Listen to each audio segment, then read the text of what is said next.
Welcome to Adventure Ready. Today we have a very special episode. We're looking at the Kawasaki KLR 650. The KLR started in 1987 and it ran until 2007. So 20 years the KLR was unchanged. KLR stands for Kawasaki Lightweight Rally. This thing was designed for long range with a 6.1 gallon tank.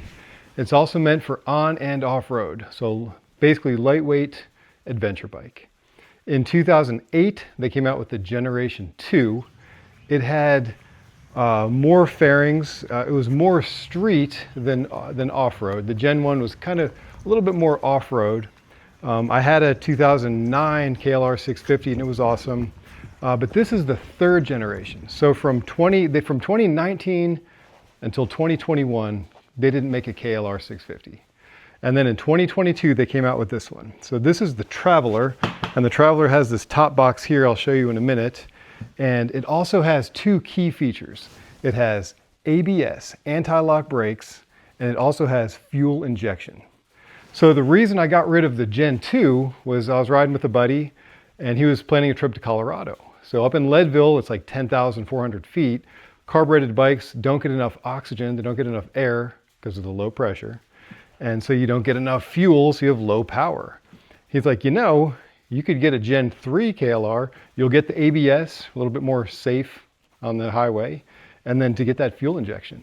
And so I looked into it and I sold my 2009 for around $2,900, $3,000-ish.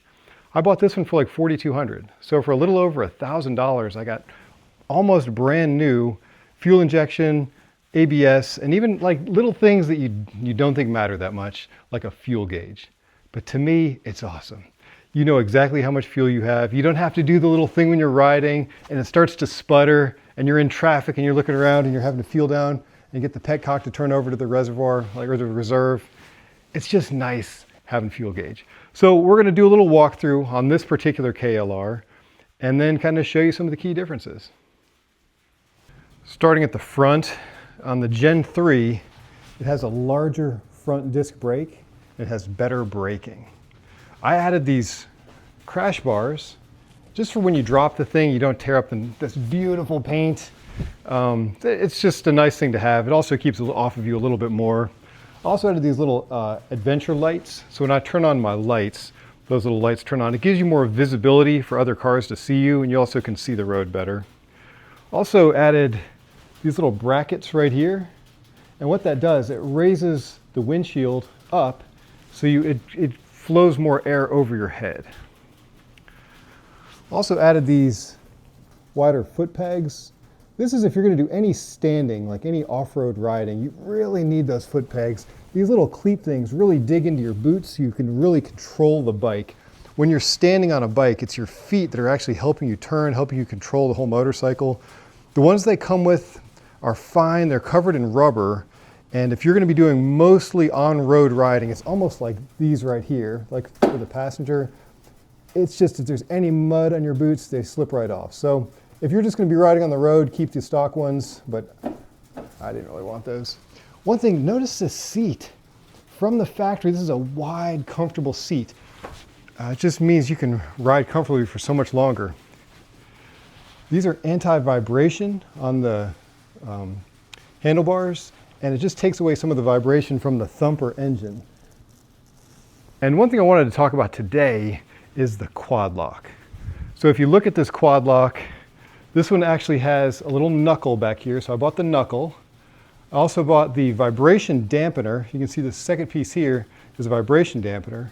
And then I bought the wireless charger. And the wireless charger, what it does, it just plugs right into my little USB. And it just pops your phone on here. It has a little spring-loaded piece. You pop your phone on there and you twist it about, I don't know, 30 degrees or 45 degrees, whatever it is, and it just clicks in one hand, and I really like the quad locks. So this Gen 3 KLR has some really nice features. In here, if you open this up, just a place for your little toolkit, everything you need to work on this bike with the wrenches, spark plug wrench, sockets. It's just really simple. just what you need, nothing you don't. Motorcycle is this traveler top box. You see the way this works. Basically, you just come in here, flip the handle up, and then you just pop it open, and you can actually fit a helmet in here. Close this up, open it, lift it open, and then if you push down on this latch down here, you can lift the whole thing off. And then it just turns into a little suitcase, which is really nice. You just carry it into your office, keep your stuff in there, and then you can see it's just this nice little place on the motorcycle. It all clicks in. Those two little tabs just go in those two slots,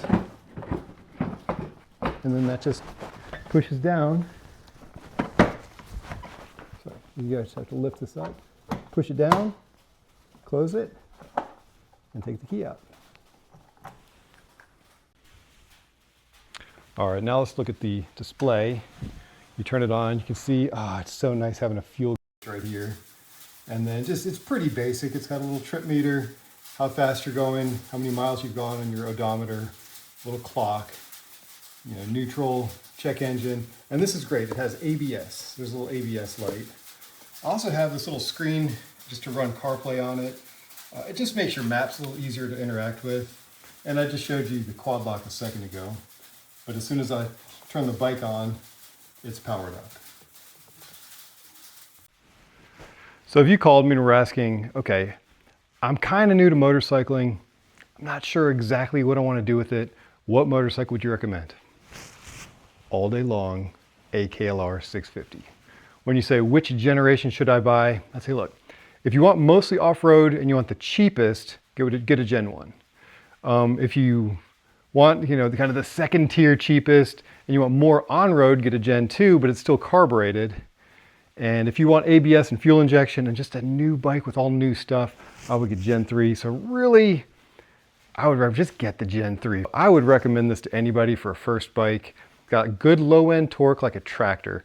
You can just ride it over terrain so slow, not even having to feather the clutch. The RPMs are really low and it won't stall. Very simple, very reliable. When the military needed a motorcycle, they got a KLR 650 and they actually turned it into a diesel so it could run off the same jet fuel that all their other vehicles run off of. But it's just got such a good reputation. You almost can't go wrong. They're dirt cheap. You buy it, you enjoy it for a while, you'll sell it for exactly what you paid for it. I just think it's a great motorcycle. All right, enough talking about the KLR 650. Let's go for a ride.